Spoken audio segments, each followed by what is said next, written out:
Hello Indra గారు, మాట్లాడండి ఇంద్ర గారు. చెప్పండి. ఇంద్ర గారు, ముఖ్యమంత్రి గారు బహుశా మరి కాసేపట్లో అనుకుంటా మైత్రివనం చౌరస్తాలో ఎన్టీఆర్ గారి విగ్రహావిష్కరణ చేయబోతా ఉన్నారు ఎన్టీఆర్ జయంతి సందర్భంగా. సరే, జూబ్లీహిల్స్ ఎన్నికల్లో ఒక మాట అనుండొచ్చు, కానీ దానికే అంత విగ్రహం పెట్టడం అంటే మొత్తంగా తెలంగాణ ప్రాంతంలో తెలుగుదేశం సానుభూతి పరులు కానీ లేదా ఎన్టీఆర్ ఫాలోవర్స్ కానీ ఎన్టీఆర్ని అభిమానించే వాళ్ళు కానీ పెద్ద ఎత్తున ఉన్నారన్న గట్టి క్యాలిక్యులేషన్ తోటే రేవంత్ రెడ్డి గారు ఏమి ఆషామాషిగా నిర్ణయాలు తీసుకున్న నాయకుడు కాదు. ఆయనకు ఒక స్పష్టమైన క్లారిటీ ఉంటుంది. ఆయన తెలుగుదేశం నుంచి వచ్చిన నాయకుడే. అఫ్కోర్స్ కేసీఆర్ గారు కూడా తెలుగుదేశం నుంచి వచ్చారనుకోండి, అది చర్చ కాదు. బట్ ఏంటి అంటే ఇక్కడ ముఖ్యమంత్రి గారి మీద ఇప్పటికే కొంత చంద్రబాబు గారు నా గురువు అన్నారు అన్న మాటలు కానీ, రాజకీయ గురువు అన్నారని ఇలాంటి విమర్శలు ఉన్నాయి. అలాగే ఇప్పుడు అక్కడ ఆంధ్రప్రదేశ్లో తెలుగుదేశం ప్రభుత్వం అధికారంలో ఉంది. తెలంగాణలో విస్తరణకి ఒక వ్యూహం రచిస్తున్నారని కూడా కొంత చర్చ. సరే, ఇప్పుడు ఏఎస్ రావు గారు చెప్పారు ఇక్కడ అన్ని ఇక్కడ ఉన్న లోకల్ ఇక్కడ ఉన్న తలకాయ నొప్పులు వాళ్ళకు ఉంటే ఉంటాయి. బట్ వాళ్ళ అధిష్టాన ఆలోచన అయితే తెలంగాణలో కొంత విస్తరణకి వెళ్ళాలన్న ఆలోచన ఉందని అంటూ ఉన్నారు. ఎలా ఉండొచ్చు? తెలంగాణలో స్పేస్ ఉందా? మీరెలా చూస్తున్నారు ఈ ఆలోచన?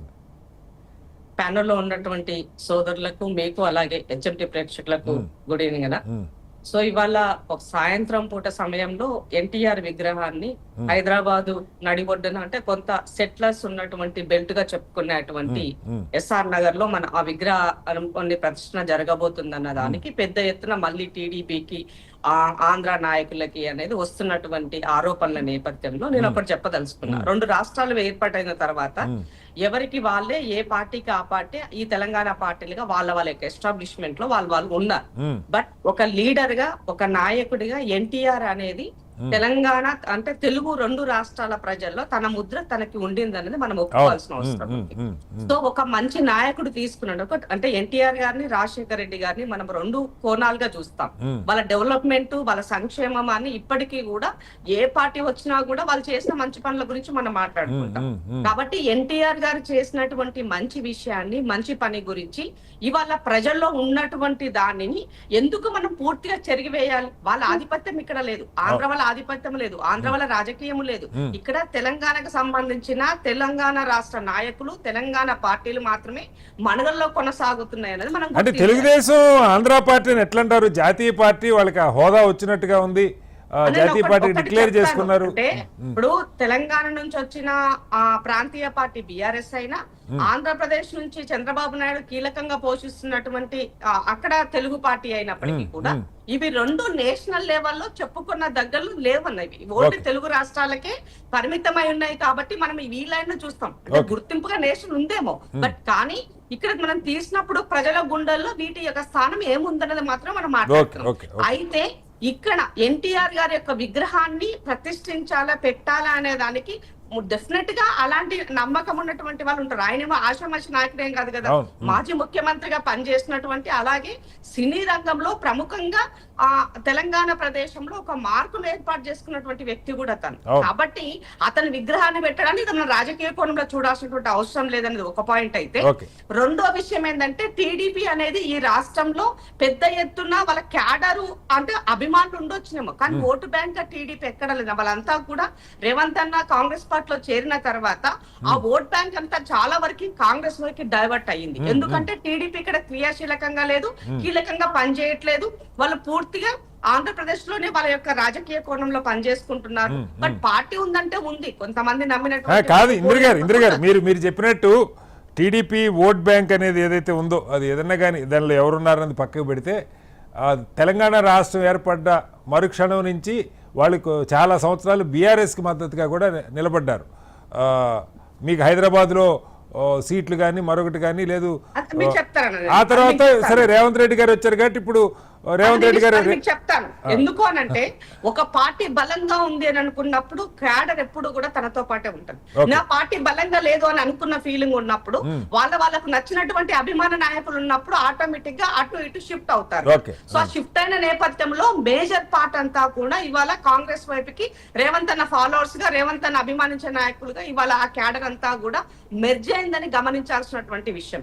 అయితే బీజేపీ రేపు వచ్చేటువంటి జిహెచ్ఎంసీ ఎలక్షన్ కి సంబంధించి బీజేపీ, టీడీపీ, జనసేన ఇవన్నీ కలిసి పనిచేస్తాయని నరేంద్ర మోదీ గారు వచ్చినప్పుడు కూడా జరిగినటువంటి మీటింగ్ నేపథ్యంలో ఈ ఊహాగానాలు కూడా మాట్లాడుకుంటూ మనం చూస్తున్నాం.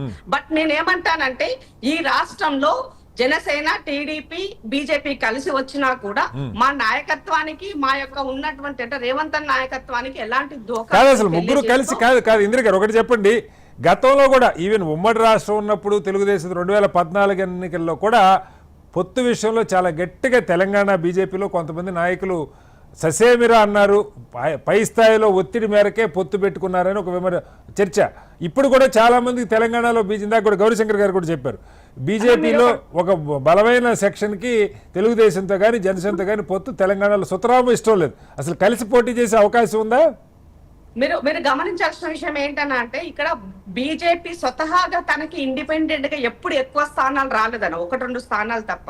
టీడీపీతో కలిసి ఉండడం ద్వారానే గ్రేటర్ హైదరాబాద్ లో కార్పొరేటర్లు కానీ గ్రేటర్ హైదరాబాద్ లో ఎమ్మెల్యే స్థానాలు అయి ఉండొచ్చు. మిగతా వాళ్ళు లాభపడినారన్నది గుర్తు పెట్టుకోవాల్సిన అవసరం ఉంది. బట్ ఎక్కడ కూడా బీజేపీకి వెళ్ళదు.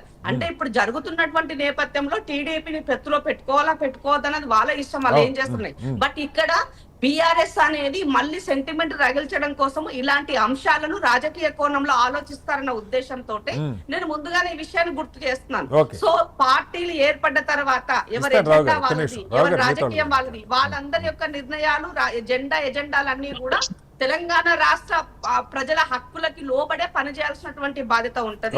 వాళ్ళ యొక్క ఆధిపత్యం నడవాలని మాత్రం, ఎందుకంటే నేనెంతో నా వాటా అంతా, నా ప్రాంతాన్ని నేనే పాలించుకోవాలని నేను తెలంగాణ తెచ్చుకున్నాను కాబట్టి నా నాయకత్వానికి అలాంటి లేమీ లేదు అన్నది సందర్భంగా గుర్తు చేస్తూ మరొకసారి ఏంటంటే ఎన్టీఆర్ గారి యొక్క మంచి పనులను గుర్తు చేసుకోవడం కోసము ఇలాంటి విగ్రహాలు ఉంటున్నప్పుడు అంటే ఇప్పుడు వచ్చేటువంటి జంజీలకి నాయకులు ఎవరో తెలుసుకోవాల్సిన పరిస్థితి కూడా ఉన్నది. కాబట్టి పలానా విగ్రహం చూసినప్పుడు ఎవరు ఈయన ఏంటి, ఈయన హిస్టరీ ఏంటి అని తెలుసుకున్నటువంటి అవసరం ఉంది. కాబట్టి ఆ నేపథ్యంలోనే చూడాలి తప్ప దీన్ని రాజకీయ కోణంలో ఇంకో రకంగా మనము దీన్ని కోడిగుడ్డు మీద ఈకలు వీకినట్టుగా దాన్ని వెలికి చూడాల్సినటువంటి అవసరం లేదు.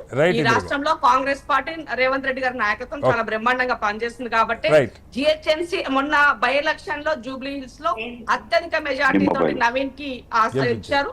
ఇచ్చిన మాట ప్రకారంగా ప్రజల మనోభావానికి ఎక్కడ తగ్గకుండా తన యొక్క యాక్టివిటీని కూడా మొదలు పెట్టి అందులోని భాగంగానే ఇవాళ ఈ విగ్రహం. మళ్ళీ వస్తాను ఒకసారి. మల్లయాదవ్ గారు, మొత్తానికి మిమ్మల్ని చూసి భయపడుతున్నారు అటు బీజేపీ అయినా తెలుగుదేశం. సరే, ఎవరు కేసీఆర్ గారు చాలాసార్లు అన్నారు, చంద్రబాబు గారు ఇక్కడ పొత్తు పెట్టుకుంటే ఎవరితో అన్నా మా నెత్తిన పాలు పోసినట్టే, ఆయన ఇక్కడ కాలు పెడితే చాలు నా పట్ట పడినట్టు అన్న భావన కేసీఆర్ గారిలో ఉంటుందని ఒక చర్చ. బీజేపీ తెలుగుదేశంతో పొత్తు పెట్టుకోవాలని యాక్చువల్గా ఇప్పుడు నిన్న మీరు గమనించే ఉంటారు, ప్రొఫెసర్ నాగేశ్వర్ గారికి సంబంధించిన సంఘీభావ సమావేశంలో కూడా చంద్రబాబు గారిని లేదంటే పవన్ కళ్యాణ్ గారిని పొట్టు తిట్టిన నాయకులు కూడా ఎన్టీఆర్ గారి పేరు ప్రస్తావన వచ్చినప్పుడు ఎన్టీఆర్ గారిని చాలా గౌరవంగానే మాట్లాడతారు. ఎన్టీఆర్ గారు స్థాపించిన పార్టీ కదా అది. సో అయితే ఇప్పుడు తెలంగాణలో తెలుగుదేశం మళ్ళీ, అంటే మీరు గతంలో ఉద్యమంలో భాగంగా తెలుగుదేశంతో కలిసి పనిచేశారు, తెలుగుదేశంతో పొత్తు పెట్టుకున్నారు, అంటరాని పార్టీలుగా ఎవరు చూడరు అవసరాన్ని బట్టి ఇవన్నీ. కాబట్టి ఏంటి మీ ఆలోచన? తెలుగుదేశం మళ్ళీ ఇక్కడ బలపడటానికి ప్రయత్నం చేసే అవకాశం ఉందా? దానికి అవకాశాలు ఎలా ఉంటాయి?